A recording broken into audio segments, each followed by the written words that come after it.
Hello' everyone, good morning. আৰু এতিয়া ওলাইছোঁ আমি 8টা এইবোৰে সাজি ওলাইছোঁ।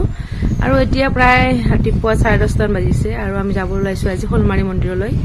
যিহেতু আমাৰ নতুনকৈ গাড়ীখন লোৱা হৈছে আৰু গাড়ীখনৰ আমাৰ যিখিনি পূজা পাতলখিনি কৰা হোৱা নাই, তাৰ বাবে আমি আজি কালী মন্দিৰ যাব ওলাইছোঁ।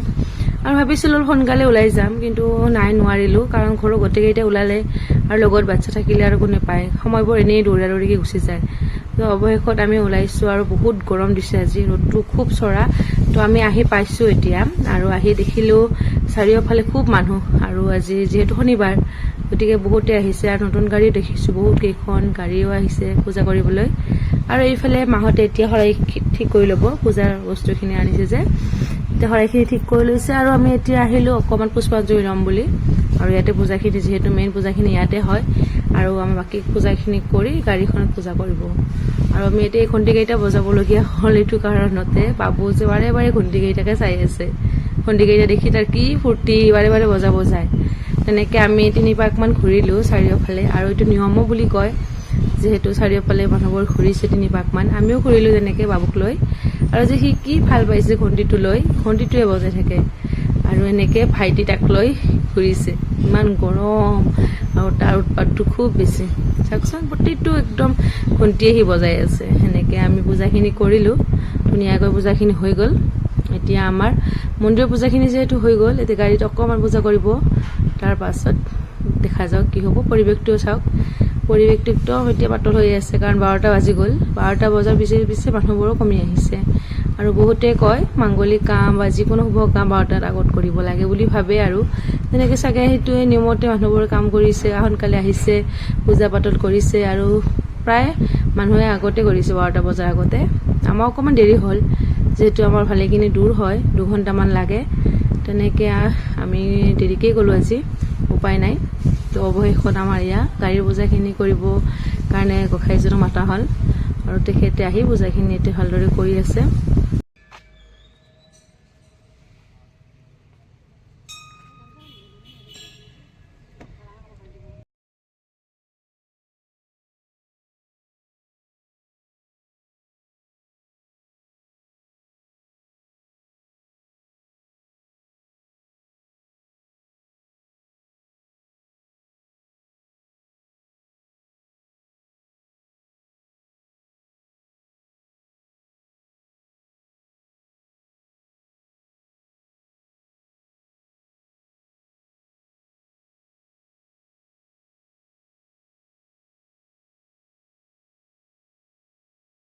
আৰু এফালে যাবলগীয়া আছে আমাৰ, আৰু এটা মন্দিৰ আছে, যিহেতু মেইন মন্দিৰৰ পিছফালে এটা শিৱ মন্দিৰ আছে, তালৈকৈ যাম এবাৰ। কিন্তু এইবাৰ পৰিৱেশটো দেখুৱাই লৈছোঁ আপোনালোকক।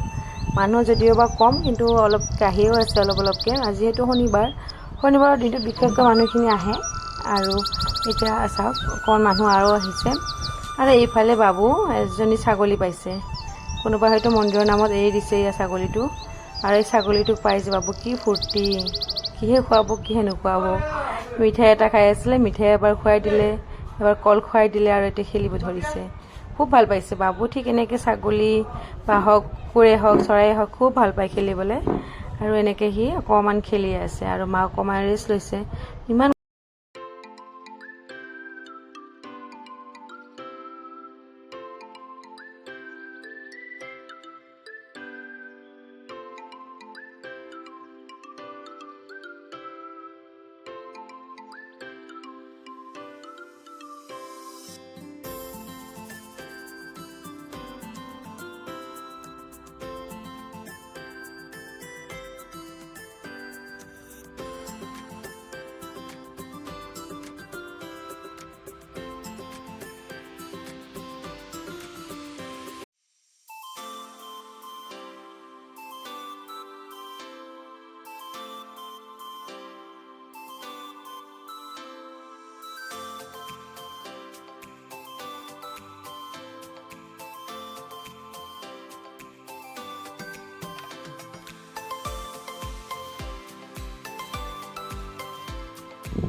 আৰু এতিয়া আমি গৈ আছোঁ শিৱ মন্দিৰটোলৈ। আৰু এই মন্দিৰটো ঠিক মেইন মন্দিৰটো অকণমান ছাইডত হয়, আৰু পৰিৱেশটো ইমান ঠাণ্ডা, গৈ যে কি ভাল লাগিছিলে। চাৰিওফালে সেউজীয়া আৰু লগতে এই পুখুৰীটো ইমান ধুনীয়াকৈ বতাহ মাৰি আছে। আৰু এনেকুৱা ৰ'দত এনেকুৱা ঠাই পালে কি লাগে, একদম অমৃতৰ সমান। খুব ভাল লাগিছে আহি, আৰু আহি এনেকুৱা লাগিছে মাও কৈ আছে যে শিৱসাগৰ ইমান ধুনীয়া ঠাইত আছে, সঁচাকৈ খুব ধুনীয়া পৰিৱেশ, যেন কোনোবা নিজৰ আপোন এজনৰ মাজত আহিছোঁ তেনেকুৱা লাগে। শিৱসাগৰখন দেখিলে তেনেকুৱা এটা ফিলিংছ নিজে নিজে আহে মোৰ।